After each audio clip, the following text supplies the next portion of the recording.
ஜோதிடத்தை நாடி வந்த அன்பு நேயர்களுக்கு வணக்கமுங்க. எத்தனையோ வீடியோ பார்த்தாலும் இந்த ஒரு வீடியோ உண்மையா கஷ்டப்படுற உங்க வாழ்க்கையை மாற்ற போகுதுங்க. அப்படி என்ன இந்த வீடியோல இருக்குன்னு தெரிஞ்சுக்கிறதுக்கு முன்னாடி நம்ம சேனலை முதல் முறையா பார்க்குறவங்களா இருந்தா சப்ஸ்கிரைப் பண்ணிக்கோங்க. பெல் பட்டனையும் கொடுத்து ஆல் அப்படிங்கிற ஆப்ஷனை சூஸ் பண்ணி வச்சுக்கோங்க. அப்பதான் நாங்க போடுற ஒவ்வொரு பதிவும் உங்ககிட்ட வந்து சேருமுங்க. எப்பவுமே ஒரு நல்ல விஷயத்தை தொடங்குவதற்கு முன்னாடி எம்பெருமான் முருகனை மனதார வேண்டிக்கோங்க. நீங்களும் நான் சொல்ற மந்திரத்தை சொல்லிக்கிட்டு கமெண்ட் பாக்ஸ்ல ஒரு கமெண்ட் பண்ணிடுங்க. ஓம் முருகா சரணம், ஓம் முருகா சரணம், ஓம் முருகா சரணம். வணக்கமுங்க. அன்பான கும்பராசி நேயர்களே, இனி வரக்கூடிய நாட்கள்ல உங்க வாழ்க்கையில நினைச்ச காரியங்கள் எல்லாமே நல்லபடியா நடக்கிறதுக்கும், இருந்த தடைகள் எல்லாம் விலகுவதற்கும், குடும்ப உறவுகள்ல ஒற்றுமையும் நிம்மதியும் பெறுவதற்கும், பண வரவு அதிகரிக்கிறதுக்கும், எதிரிகளுடைய சூழ்ச்சிகளை எல்லாம் முறியடிச்சு ஜெயிப்பதற்கான வழிமுறையையும் உங்க மனசுல இப்போ வரைக்கும் இருக்கக்கூடிய எல்லா சந்தேகத்திற்கும் பதில்களை தெரிஞ்சுக்க இந்த வீடியோவை முழுசா பாருங்க. உங்களுக்கான தீர்வு நிச்சயமா உங்களுக்கு கிடைக்குமுங்க. கும்பராசி அவிட்டம் 3, 4ஆம் பாதம், சதய நட்சத்திரம், பூரட்டாதி 1, 2, 3ஆம் பாதம் இருக்கக்கூடியவங்க எதையுமே ஆழ்ந்து சிந்திக்கக்கூடிய திறமையும் பகுத்தறிவும் அதிக ஞாபக சக்தியும் கொண்டவங்களா இருப்பாங்கங்க. மற்றவங்களுக்கு உதவுறதுல எப்பவுமே ஆர்வம் காட்டுவாங்க. சமூக நலன்ல அக்கறை கொண்டவங்களா இருப்பாங்க. சனி பகவான் ராசி அதிபதியா இருக்கிறதால நேர்மையானவங்களா இருப்பாங்கங்க. கடினமான உழைப்பாளிகளா இருப்பாங்க. அநீதியை என்னைக்குமே பொறுத்துக்க மாட்டாங்க. தன்னுடைய வாழ்க்கையில நடக்கக்கூடிய சம்பவங்கள் மூலமாகவே ஒவ்வொரு விஷயத்தையுமே இவங்க கத்துக்குவாங்கங்க. இப்படி எல்லார்கிட்டையும் உண்மையான அன்பு செலுத்தக்கூடிய தூய உள்ளம் கொண்டவங்களா இவங்க இருப்பாங்க. இவங்க வாழ்க்கையில எத்தனையோ கஷ்டங்களை எல்லாம் அனுபவிச்சுட்டு இதுக்கு மேல புதுசா நான் என்ன கஷ்டத்தை பார்க்க போறேன் அப்படின்னு எல்லாத்தையுமே சாதாரணமா எடுத்துட்டு கடந்து போகக்கூடிய அனுபவசாலிகளாகவும் இருப்பாங்க. எத்தனையோ கனவுகளோடவும் எதிர்பார்ப்புகளோடவும் இந்த 2026ஆம் ஆண்டுல நீங்க இந்த வாழ்க்கையை தொடங்கி இருக்கீங்க. இதுவரைக்கும் உங்க வாழ்க்கை நடந்த சில பண தடைகளுக்கும் ஆரோக்கியம் இல்லாம போனதுக்கும் என்ன காரணமா இருக்கு அப்படின்னா சில நட்சத்திரங்கள்ங்க. வரக்கூடிய நாட்கள்ல நீங்க பணத்தை மற்றவங்களுக்கு கடனா கொடுத்திருப்பீங்க. அதை திரும்ப வாங்க முடியாம இப்ப வரைக்கும் மன உளைச்சலுக்கு ஆளாகி தவிச்சிட்டு இருப்பீங்க. உடம்பு சரியில்லாம போய் ஹாஸ்பிட்டலுக்கும் அதிகமான செலவு செஞ்சிருப்பீங்க. இதுக்கெல்லாம் ஒரு ஜோதிட சூட்சமம் இருக்குங்க. அது என்ன அப்படின்னா பரணி, கார்த்திகை, திருவாதிரை, ஆயில்யம், பூரம், பூரட்டாதி, பூராடம், கேட்டை, விசாகம், சித்திரை, சுவாதி, மகம் இந்த நட்சத்திரங்கள் வரக்கூடிய நாட்கள்ல கண்டிப்பா மற்றவங்களுக்கு பணத்தை கடனா நீங்க கொடுக்க கூடாதுங்க. எமர்ஜென்சியை தவிர்த்து சிகிச்சைக்காக நீங்க மருத்துவமனைக்கு எல்லாம் போகக்கூடாதுங்க. தவிர்க்க முடியல அப்படிங்கிற பட்சத்துல நீங்க வெளியூர்களுக்கு பிரயாணம் செல்லலாம். இதை மட்டும் நீங்க 70 சரியா செஞ்சுட்டாலே உங்களுக்கு 70% பிரச்சனைகள் தீர்ந்துடுமுங்க. கூடவே உங்களுக்கு நல்ல செல்வ வளம் பெருகணும், கடன் பிரச்சனைகள் இருக்கக்கூடாது அப்படின்னா உங்களுடைய வீட்டுல பூஜை அறையை நல்லா சுத்தம் செஞ்சுட்டு தானிய லட்சுமியோடைய புகைப்படத்தை வச்சு நவதானியங்களோட அரிசி, பருப்பு, உப்பு, சர்க்கரை இதையெல்லாம் ஒரு சின்ன மண் கலசத்துல நிரப்பி வச்சு தினமும் விளக்கேற்றி வழிபாடு செய்யலாமுங்க. இது தினமும் செஞ்சுட்டு வந்தா உங்களுடைய வீட்டுல என்னைக்குமே உணவு பஞ்சம் இருக்காதுங்க. செல்வ வளம் அதிகரிக்குமுங்க. உங்களுடைய கடன் சுமை குறையுமுங்க. விவசாயிகளுக்கு உற்பத்தி அதிகரிக்குமுங்க. உங்களுடைய பொருளாதார நிலை உயருமுங்க. கடந்த சில மாதங்களா பார்த்தீங்கன்னா உங்க வாழ்க்கையில நடந்த சம்பவங்கள், ஏமாற்றங்கள், துரோகங்கள் எல்லாமே உங்களுக்கு மிகப்பெரிய ஒரு அனுபவத்தை கொடுத்திருந்தாலும் சில விஷயங்களை எல்லாம் இப்ப வரைக்கும் உங்களால ஜீர்ணிக்க முடியலைங்க. அதனாலேயே நிறைய நேரங்கள்ல மனசு வெறுத்து போய் இந்த வாழ்க்கையில இதுக்கு மேல நான் என்ன கஷ்டப்பட வேண்டி இருக்கு, எனக்கு இந்த வாழ்க்கையே பிடிக்கல அப்படின்னு சொல்லிட்டு இருப்பீங்க. இப்படி ஒரு வாழ்க்கை எனக்கு அமைஞ்சதுக்கு நான் வாழாமையே இருந்திருக்கலாம் அப்படின்னு கூட நெகட்டிவான எண்ணங்கள் உங்க மனசுல வருமுங்க. இதுக்கெல்லாம் என்ன காரணம் அப்படின்னு பாத்தீங்கன்னா நீங்க நினைக்கிறது ஒண்ணும் நடக்கிறது ஒண்ணுமா இருந்திருக்குமுங்க. நீங்க செய்யக்கூடிய ஒவ்வொரு நல்ல விஷயத்த கெடுக்கிறதுக்கும், உங்க முன்னேற்றத்தை தடுக்கிறதுக்கும், உங்க அவமானப்படுத்துவதற்கும் இங்க நிறைய நபர்கள் எல்லாம் முயற்சி பண்ணிட்டு இருக்காங்க. ஆனாலும் அவர்களுடைய சதிகளையும் சூழ்ச்சிகளை எல்லாம் தாண்டி இப்ப வரைக்கும் நீங்க ஓரளவுக்கு நல்லா இருக்கீங்க அப்படின்னா உங்ககிட்ட இருக்கக்கூடிய நல்ல எண்ணங்களும் கடவுள் பக்தியும் இது வரைக்கும் நீங்க செஞ்ச நல்ல விஷயங்களும் தான் உங்களை காப்பாத்திட்டு இருக்குதுங்க. இதுக்கு முன்னாடி நல்ல உறவுகளாகவும் நண்பர்களாகவும் இருந்தவங்களே உங்களுக்கு சில துரோகங்களை எல்லாம் செஞ்சு உங்க வாழ்க்கையை கெடுக்கணும் அப்படின்னு நினைக்கும் போது யார் நல்லவங்க யார் கெட்டவங்க அப்படின்னு தெரியாம எல்லாரையும் சந்தேகப்படுற மாதிரியான ஒரு சூழ்நிலை இருந்திருக்குமுங்க. உங்க வாழ்க்கையில நடந்த சில சம்பவங்களுக்கு அப்புறம் தான் சில நபர்கள் எந்த அளவுக்கு பொறாமையோடையும் வன்மத்தோடவும் இருந்திருக்கிறாங்க அப்படிங்கிறது ஓரளவுக்கு நீங்க புரிஞ்சிருப்பீங்க. இது எல்லாமே தெரிஞ்சும் கூட நீங்க என்னமோ பண்ணுங்க, உங்க அளவுக்கு எனக்கு சூதுவாது தெரியல, இந்த மாதிரி தெரிஞ்சே மனசாட்சிக்கு விரோதமா தப்பு செய்றவங்களுக்கு அந்த கடவுள் நிச்சயமா தண்டனைய கொடுப்பாருங்க அப்படின்னு கடவுள்கிட்ட உங்களுடைய வேண்டுதலை எல்லாம் வச்சுட்டு அமைதியா கடந்து போயிட்டு இருக்கீங்க. உங்க மனசுக்குள்ள எத்தனை ஆதங்கம் இருந்தாலும் இப்ப இருக்கக்கூடிய சூழ்நிலையில தான் உண்டு, தான் வேலை உண்டு அப்படின்னு தான் நீங்க போயிட்டு இருக்கீங்க. மத்தவங்க மாதிரி இல்லாம கஷ்டத்தையும் கண்ணீரையும் மறைச்சிட்டு வெளியே சந்தோஷமா இருக்கிற மாதிரி நடிச்சிட்டு இருக்கீங்க. இந்த வாழ்க்கை உங்களை எப்படி புரட்டி போட்டாலும் முடக்கி வச்சாலும் நீங்க எப்பவும் போல சாதாரணமாவே இருக்கிறதால உங்களை சுத்தி இருக்கிறவங்க எல்லாருமே இவங்களுக்கு என்னப்பா ஓஹோன்னு ஜாலியான வாழ்க்கை வாழ்றாங்க அப்படின்னு சொல்லுவாங்கங்க. ஆனா மனசுல நிம்மதி இல்லாம வயிறார சாப்பிட முடியாம நிம்மதியா தூங்க முடியாம எவ்வளவு கஷ்டப்படுறீங்க அப்படிங்கிறது உங்களுக்கு மட்டும்தாங்க தெரியும். இந்த மாதிரி உங்க வாழ்க்கையில திடீர்னு ஒரு பிரச்சனை அப்பப்போ வந்துட்டு தான் இருக்குமுங்க. அதையெல்லாம் எல்லா இடத்துலயும் நீங்க கடந்து வந்துட்டு தான் இருக்கீங்க.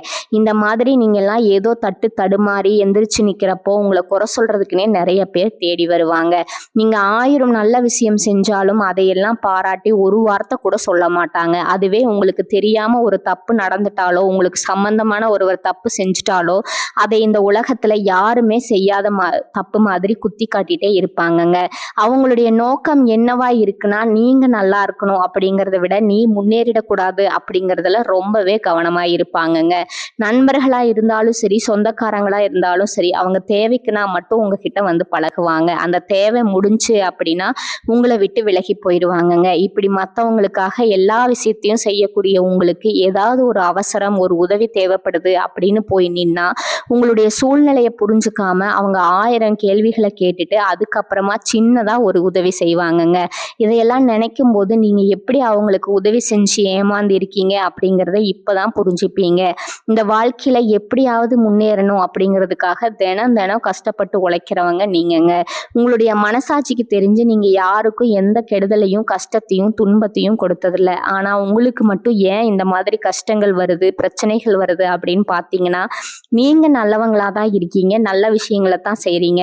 ஆனாலும் உங்களை சுத்தி இருக்கக்கூடிய மனிதர்கள் அந்த மாதிரி நினைக்கிறது இல்லைங்க. நீங்க என்னதான் பிரச்சனைகளை எல்லாம் தவிர்த்துட்டு வந்தாலும் ஏதாவது ஒரு சூழ்நிலையில பிரச்சனையும் கஷ்டமும் உங்களை தேடி வந்துட்டு தான் இருக்குங்க. ஆனா இனி வரக்கூடிய நாட்கள்ல உங்களுக்கு சந்தோஷத்தையும் மன மகிழ்ச்சியும் கொடுக்கக்கூடிய ஒரு காலகட்டமா இருக்க போகுதுங்க. இது நாள் வரைக்கும் பார்த்தீங்கன்னா உங்க வாழ்க்கையில நடந்த கெட்ட விஷயத்தை எல்லாமே மறந்துருங்க.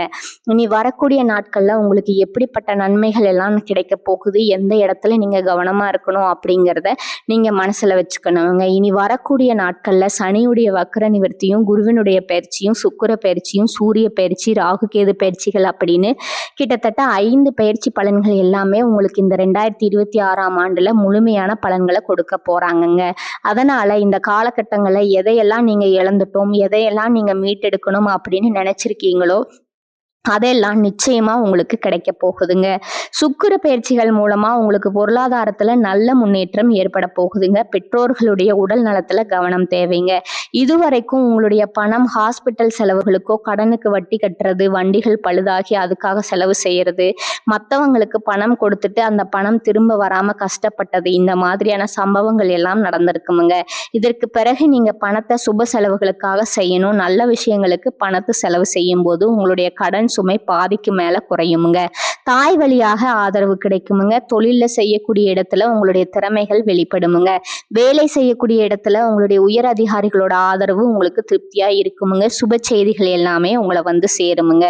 பூமி வாங்கக்கூடிய யோகம் உண்டுங்க. வீடு கட்ட ஆரம்பிச்சு அந்த வேலைகள் பாதியில நிக்குது அப்படின்னா அந்த வேலைகள் எல்லாமே உங்களுக்கு சிறப்பா முடியுமுங்க. உடன்பிறப்புகளோட திருமண முயற்சிகள் கை கொடுமுங்க. புதிய வாகனங்கள் வாங்குறதுல ஆர்வம் காட்டுவீங்க. தொழில எதிர்பார்த்ததை விட கூடுதலான லாபம் கிடைக்குமுங்க. ஆரோக்கியம் சீராகி உற்சாகத்தோட எல்லா வேலையும் செய்வீங்க.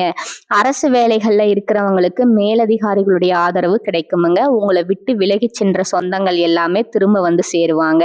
சகோதர ஒற்றுமை வலுப்படுமுங்க. நிழல் கிரகங்களான ராகு கேது பயிற்சியில பார்த்தீங்கன்னா உங்களுக்கு மறக்க முடியாத சில சம்பவங்கள் எல்லாமே உங்களுடைய வாழ்க்கையில நடக்குமுங்க. இந்த காலத்துல குடும்பத்திலையும் தொழிலையும் நீங்க கூடுதலான கவனத்தை செலுத்தணுமுங்க. உங்களுடைய கடின உழைப்பால லட்சியத்தை அடையணும் அப்படிங்கிறதுக்காக ஒரு பிளான் போட்டு வச்சிருப்பீங்க. அது எல்லாம் உங்களுக்கு கையில கிடைக்கிற நேரத்துல சில தடைகள் வந்து சேருமுங்க. அதன் மூலமா பண தடைகள் உங்களுக்கு வருமுங்க. அதன் மூலமா உங்களுக்கு பணம் வருவதும் சில தாமதங்கள் ஏற்படுமுங்க. வியாபாரத்துல போட்டிகளை எல்லாம் நீங்க சந்திக்க வேண்டியதா இருக்குமுங்க. குடும்ப உறவுகள்ல நீண்ட காலமா இருந்த திருமண தடைகள் எல்லாமே நீங்குமுங்க. கல்யாண பேச்சு கைகூடுமுங்க. சின்ன வயசுலேயே கணவன் மனைவி பிரிஞ்சிருக்காங்க அப்படின்னா விவாகரத்து பெற்றதுக்கு அப்புறம் அவங்களுக்கு 2வது திருமணம் கைகூடக்கூடிய வாய்ப்புகளுக்கும் இருக்குதுங்க. உறவினர்களோடு இருந்த மனக்கசப்புகள் எல்லாமே மாறுமுங்க. ஆரோக்கியத்துல உங்களுக்கு மேன்மை அதிகரிக்குமுங்க. அரசு வழியில சில சிக்கல்கள் உருவாகுமுங்க. தன்னம்பிக்கையும் தெய்வ நம்பிக்கையும் அதிகமா தேவைப்படுமுங்க. இந்த காலகட்டத்துல ஆரம்பத்துல உங்களுடைய வளர்ச்சிக்கு காரணமா இருந்தவர்களே உங்களுடைய வளர்ச்சியை பார்த்து பொறாமப்பட்டு எதிரிகளா மாறக்கூடிய சூழ்நிலையும் இருக்குதுங்க. குடும்ப தலைவிகளுக்கு குடும்ப உறுப்பினர்களாலே சில தவறான புரிதல் மற்றும் அளவுக்கு அதிகமான சிந்தனையால மன அழுத்தம் அதிகமாகி உடல் ஆரோக்கியம் பாதிக்கப்படுமுங்க. உடல் பருமன் அதிகமாகக்கூடிய சூழ்நிலை இருக்குங்க. சின்ன சின்ன விஷயத்துக்கு எல்லாம் கோவப்படுவதை தவிர்த்துக்கணுமுங்க. இந்த மன அழுத்தத்தை குறைக்கிறதுக்கு ஆன்மீக வழிபாடு அவசியமுங்க. தியானம் செய்யறது, யோகா பண்றது, தன்னுடைய உடல் நலம் எவ்வளவு அவசியம் அப்படிங்கிறத சுயமா புரிஞ்சுக்கிறதன் மூலமா இந்த பிரச்சனைகள் எல்லாமே தவிர்க்கலாமுங்க. நீங்க கணவனாக இருந்தாலும் சரி, மனைவியாக இருந்தாலும் சரி, உங்களுடைய வாழ்க்கை துணை மேல அதிகமா அன்பு காட்டுங்க. அவங்க எந்த விஷயத்த செஞ்சாலும் அதுல இருக்கக்கூடிய நல்ல விஷயத்த சொல்லி பாராட்டுங்க. சில நேரத்துல உங்களுக்காகவே அவங்க மெனக்கட்டு ஏதாவது ஒரு விஷயத்த செய்வாங்கங்க. அந்த விஷயத்த நீங்க பாராட்டும் பொழுது அன்பு அதிகரிக்குமுங்க. அன்பு அதிகரிச்சுன்னா சின்ன சின்ன குறைகள் கூட உங்க 2 பேருக்குமே தெரியாதுங்க. குழந்தைகளுக்காகவும் குடும்பத்திற்காகவும் அதிக முக்கியத்துவம் கொடுத்து நேரத்தை செலவிடுங்க. கணவன் மனைவிக்கிடையே அந்யோன்யம் அதிகரிக்குமுங்க. குடும்பத்துல ஒற்றுமையும் சந்தோஷமும் நீண்ட நாளைக்கு தொடர்ந்து வருமுங்க. தொழிலை பொறுத்த வரைக்கும் நீங்க செய்யக்கூடியது சின்ன தொழிலா இருந்தாலும் சரி, பெரிய தொழிலா இருந்தாலும் சரி, எதிர்பார்த்த அளவுக்கு லாபம் கிடைக்காம ஒரு மந்தமான சூழ்நிலை இருக்குமுங்க. இதற்கு பிறகு நல்ல நல்ல வாடிக்கையாளர்கள் கிடைப்பாங்க. உண்மையான வேலையாட்கள் கிடைப்பாங்க. நீங்க எதிர்பார்த்த மாதிரி நல்ல லாபம் கிடைக்குமுங்க. புதிய கிளைகளை எல்லாமே தொடங்குவீங்க. வங்கிகளிடமிருந்து உங்களுக்கு நிதி உதவி கிடைக்குமுங்க. பணப்புழக்கம் அதிகரிக்குமுங்க. வாடகை இடத்துல இருக்கிறவங்க புதிய இடங்களை வாங்குவீங்க. சிலருக்கு பாத்தீங்கன்னா வேலை செய்யக்கூடிய இடத்துல வேலை செய்யறவங்களோட சின்ன சின்ன பிரச்சனைகள் வருமுங்க. செய்யாத தவறுகளுக்கு பழி ஏத்துக்கிற மாதிரி இருக்குமுங்க. தெரிஞ்ச சிலர் அவங்களுடைய உழைப்பை திருடுவாங்க. உங்களுடைய திறமைகளுக்கும் உண்மையான உழைப்புக்கும் மதிப்பு கொடுக்க மாட்டாங்கங்க. இதனாலேயே இந்த வேலையில தொடரலாமா இல்ல வேற வேலைக்கு போகலாமா அப்படின்னு 2 விதமான மனநிலை இருந்துட்டு இருக்குமுங்க. இந்த மாதிரியான குழப்பமான சூழ்நிலையில அவசரப்பட்டு எந்த முடிவுகளையும் எடுக்காம நிதானமா யோசிச்சு முடிவுகளை எடுக்கும்போது அதெல்லாம் உங்களுக்கு நல்ல பலன்களை கொடுக்குமுங்க. அரசு வேலைகள் மற்றும் போட்டித் தேர்வுகளுக்கு படிச்சுட்டு இருக்கிறவங்களுக்கு உங்களுடைய விடாமுயற்சி மற்றும் கவன சிதறல் இல்லாம தொடர்ச்சியா பயிற்சி செய்யும் பொழுது இந்த 2026ஆம் ஆண்டுல நிச்சயமா அரசு வேலை கிடைக்க போகுதுங்க. உங்களை பொறுத்த வரைக்கும் நீங்க தனியா இருக்கும்போது சாதாரணமா தான் இருப்பீங்க. உங்களுடைய சிந்தனை எல்லாமே நல்ல விதமானதா இருக்குமுங்க. ஆனா உங்களுடைய சேர்க்கை மற்றும் தவறான நண்பர்களுடைய சேர்க்கை வந்துச்சுன்னா தேவையில்லாத போதை பழக்கத்திற்கு அடிமையாகிறதும், கஷ்டப்பட்டு உழைச்சு சம்பாதிச்ச பணத்தை தவறான இடங்கள்ல முதலீடு செஞ்சு ஏமாறக்கூடிய வாய்ப்புகளும் அதிகமா இருக்குதுங்க. புதிய தொழில் மற்றும் முதலீடுகள் செய்யும் பொழுது அது நல்லதா கெட்டதா அப்படின்னு எல்லா இடத்துலயும் ஆராய்ஞ்சு பார்த்து முடிவெடுப்பது உங்களுக்கு நல்ல பலன்களை கொடுக்குமுங்க. என்னதான் உங்களை வீழ்த்தணும், உங்களை தோற்கடிக்கணும், உங்களை கெடுக்கணும் அப்படின்னு எத்தனை பேர் முயற்சி செஞ்சாலும் அந்த முயற்சிகளை எல்லாம் தோற்கடிப்பீங்க. அவங்கள நீங்க ஜெயிச்சு வருவீங்கங்க. போலியான உறவுகள் மற்றும் விரும்பத்தகாத நபர்கள் உங்களை விட்டு விலகி போவாங்க. புதிய நண்பர்களுடைய சேர்க்கை உங்களுக்கு ஆறுதலை கொடுக்குமுங்க. இந்த மாதிரி புதுவிதமான மாற்றங்கள் எல்லாமே உங்க வாழ்க்கையில நடக்க போகுதுங்க. நல்ல விஷயங்களை மட்டும் செய்யுங்க. உங்களுக்கு நல்லதே நடக்குமுங்க. இந்த சேனல் உங்களுக்கு பிடிச்சிருந்தா லைக் பண்ணிக்கோங்க, ஷேர் பண்ணிக்கோங்க. வாழ்க வளமுடன், வாழ்க பல்லாண்டு. நன்றி, வணக்கம்.